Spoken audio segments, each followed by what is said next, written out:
দেখতে দেখতে পুজো তো আর কয়দিন আছে, তাই না বলো? এই তো সবে পুজো চলেই এসেছে। তো তোমাদের কার কার পুজোর শপিং কমপ্লিট?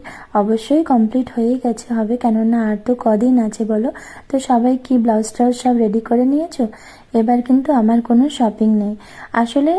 দুর্গা পুজোতে আমি মোটামুটি বেশি কেনাকাটা করি না, যদি ইচ্ছে হয় তাহলে করি, কিন্তু এবারটা আরও না। তোমরা তো সবাই জানো কারণটা কি। আমার বাবার জন্য আমি এবার কোনো সেরকম কেনাকাটা কিছু করিনি। তো আমি আর আমার যা মিলে এটা ডিসাইড করেছি যে আমাদের বাড়িতে দীপাবলিটাও আমরা খুব ভালো করে সেলিব্রেট করি, আর দশেরা মানে দুর্গা পুজোতেও নতুন জামা কাপড় আমাদের বাঙালিদের তো দরকারই পড়ে।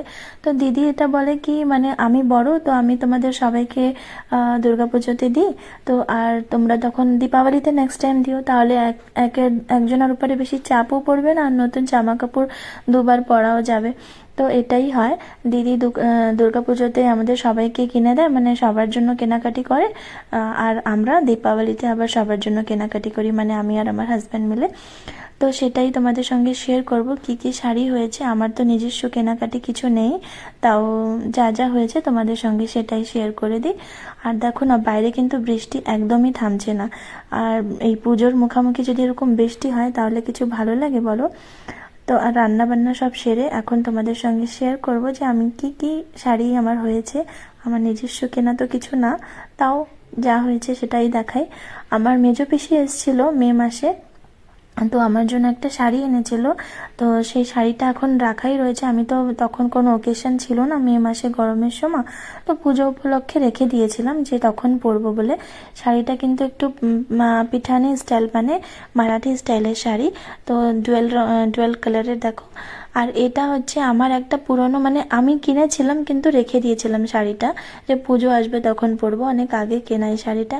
আর এই শাড়িটা হচ্ছে পচমপল্লি, মানে দিদির বাপের বাড়ি থেকে পয়সা পাঠিয়ে দিয়েছিল দিদির আর আমার জন্য, তখন কিনেছিলাম। আর এই শাড়িটা হচ্ছে আমার যা আমাকে দিয়েছে, আমার তো খুবই পছন্দ, মানে পশমিনা সিল্ক শাড়ি অনেক দিনেরই একটা ইচ্ছে ছিল যে এটা কিনবো, তো দিদি আমাকে একটা গিফট করেছে। আরেকটা লাস্ট শাড়ি, এটা হচ্ছে আমার মেজো পিসির ছোটো মেয়ে, মানে তখন ওরা এসেছিল মে মাসে, তখন ও আমাকে এটা গিফট করেছিল। আমার বাপের বাড়ি যাওয়া হয়নি, ওরা বাপের বাড়ি এসেছিল আর ওখানে রেখে দিয়েছিল কিনে, মানে আমার জন্য এনে। তা মা, আমি যখন যাই তখন মা আমাকে এটা দেয়। আর এই যে এই দুটো ব্লাউজ কিনেছি আমি, একটা হোয়াইট অ্যান্ড রেড শাড়ি দেখালাম যেটা আমি আগে কিনেছিলাম, সেটার জন্য একটা কম্বিনেশন ম্যাচ করে একদম কিন্তু ম্যাচ হয়ে গেছে বলো, আলাদা আলাদা কেনা দুটোই। আর একটা ব্লাউজ হচ্ছে এটা, এটা হচ্ছে একটা এমনি র্যান্ডামলি পরার জন্য একটা কোনো ব্লাউজ কোনো শাড়ির সঙ্গে। তো আমার তো এতটুকুই এই যে কেনাকাটা। আর আমার মেয়ের আর হাজব্যান্ডের কি কি হয়েছে সেটা আবার পরের ভিডিওতে শেয়ার করবো। Bye bye.